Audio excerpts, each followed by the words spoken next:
വെറും 2 വയസ്സ് മാത്രം പ്രായമുള്ള ഒരു കുഞ്ഞായിരിക്കുമ്പോഴാണ് എല്ലിക്ക് തേനീച്ച കുത്തേൽക്കുന്നത്. ആ തേനീച്ച കുത്ത് അവൾക്ക് അലർജിയായിരുന്നു. കുറെ ദിവസം ശ്വാസം കിട്ടാതെ അവൾ ഹോസ്പിറ്റൽ ബെഡിൽ കിടന്നു. അങ്ങനെ അവസാനം മരണത്തിന്റെ വക്കിൽ നിന്നാണ് അവൾ ജീവിതത്തിലേക്ക് തിരിച്ചു വന്നത്. അതിനുശേഷം എല്ലിയുടെ അമ്മ ഈ കുഞ്ഞൊരിക്കലും തേനീച്ചയുടെ ഭാഗത്തേക്ക് പോകാതെ ശ്രദ്ധിക്കുമായിരുന്നു. കാലം ഒരുപാട് കടന്നുപോയി. വർഷം 1996. ഇന്ന് 27 വയസ്സ് പ്രായമുള്ള 3 മക്കളുടെ അമ്മയാണ് എല്ലി ലോബൽ. ഒരു ദിവസം നോക്കുമ്പോൾ എല്ലിയുടെ ശരീരത്തിൽ ഇങ്ങനെ വലിയ ചുവന്ന റാഷസ്. അതെന്തെങ്കിലും സ്പൈഡർ കടിച്ചതായിരിക്കും എന്ന് വിചാരിച്ച് എല്ലി അങ്ങ് വിട്ടു. പക്ഷെ തൊട്ടടുത്ത ദിവസങ്ങളിലൊക്കെ ഭയങ്കര ശാരീരിക ബുദ്ധിമുട്ടുകളൊക്കെ വന്നു. പിന്നീട് അങ്ങോട്ടുള്ള ഒരു 3 മാസം എല്ലിക്ക് എപ്പോഴും പനിയും ശരീരവേദനകളൊക്കെ ആയിരുന്നു. അങ്ങനെയാണ് എല്ലി ഡോക്ടറുടെ അടുത്തേക്ക് എത്തുന്നത്. ആദ്യത്തെ ഡോക്ടർ ഡയഗ്നോസ് ചെയ്തിട്ട് പറഞ്ഞു ഇതൊരു തരം വൈറസ് ആണെന്ന്. പക്ഷെ ചികിത്സയൊന്നും ഫലം കാണാതെ വന്നപ്പോൾ അടുത്ത ഡോക്ടറുടെ അടുത്തേക്ക് പോയി. അതിനുശേഷം വേറൊരു ഡോക്ടറുടെ അടുത്തേക്ക് പോയി. അങ്ങനെ ഓരോരോ ഡോക്ടർമാരുടെ അടുത്തേക്ക് പോകുമ്പോഴും ഓരോരുത്തരും വേറെ വേറെ അസുഖങ്ങളാണ് ഡയഗ്നോസ് ചെയ്ത് പറഞ്ഞത്. പല ട്രീറ്റ്മെന്റുകളും ചെയ്തു നോക്കി. അങ്ങനെ മാസങ്ങൾ വീണ്ടും കടന്നുപോയി. ഏകദേശം 1 വർഷം എടുത്തു അസുഖം എന്താണെന്ന് കണ്ടെത്താൻ. എല്ലിയെ ബാധിച്ചത് ലൈം ഡിസീസ് ആയിരുന്നു.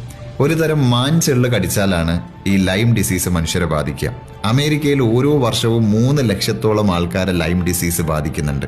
പക്ഷെ ആർക്കും തന്നെ യാതൊരു ബുദ്ധിമുട്ടും ഉണ്ടാവാറില്ല. കാരണം ബാക്ടീരിയ ശരീരത്തിന്റെ മറ്റ് ഭാഗങ്ങളിലേക്ക് ബാധിക്കുന്നതിന് മുമ്പ് എത്രയും പെട്ടെന്ന് തന്നെ ട്രീറ്റ്മെന്റ് എടുത്താൽ 1-2 ദിവസം കൊണ്ട് അത് ക്യൂർ ആവും.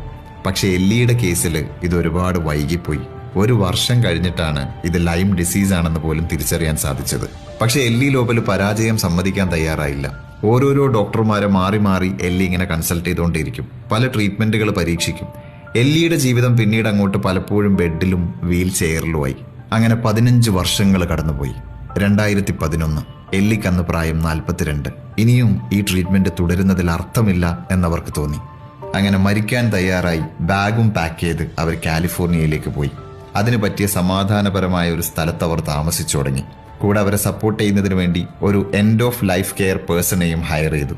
അങ്ങനെ ഇരിക്കെ ഒരു ദിവസം എല്ലിക്ക് തോന്നുകയാണ് പുറത്തൊരു വാക്കിങ്ങിന് ഇറങ്ങണം. കാരണം ഒരു 3-4 മാസം കഴിയുമ്പോൾ എൻ്റെ ജീവിതം അവസാനിക്കും.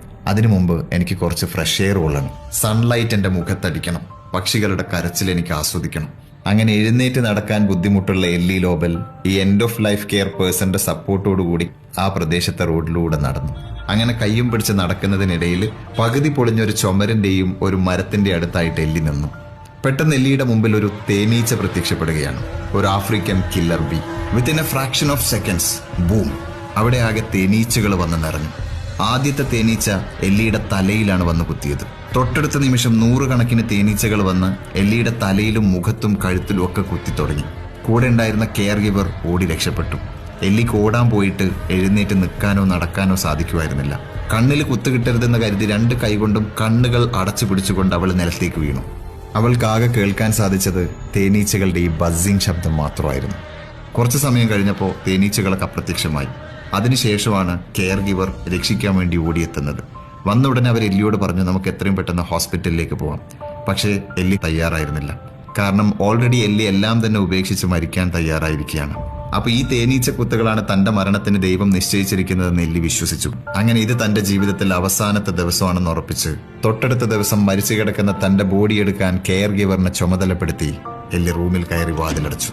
പക്ഷേ എല്ലിയുടെ കഥ അവിടെ അവസാനിച്ചില്ല. തൊട്ടടുത്ത ദിവസം എല്ലി ലോബൽ കണ്ണു തുറന്നു. പിന്നെയും ഒരു ദിവസം പിന്നിട്ടിട്ടും അവൾക്ക് ജീവൻ നഷ്ടപ്പെട്ടില്ല. 3-ാമത്തെ ദിവസമായപ്പോൾ അവൾക്ക് കുറച്ചുകൂടി ബെറ്റർ ആയിട്ട് ഫീൽ ചെയ്തു. കഴിഞ്ഞ 15 വർഷമായിട്ട് തന്നെ അലട്ടിയിരുന്ന ലൈം ഡിസീസിന്റെ ശാരീരിക ബുദ്ധിമുട്ടുകൾ കുറച്ച് കുറഞ്ഞതായിട്ട് അവൾക്ക് തോന്നി. അങ്ങനെയാണ് അവൾ ഗൂഗിളിൽ സെർച്ച് ചെയ്യുന്നത്.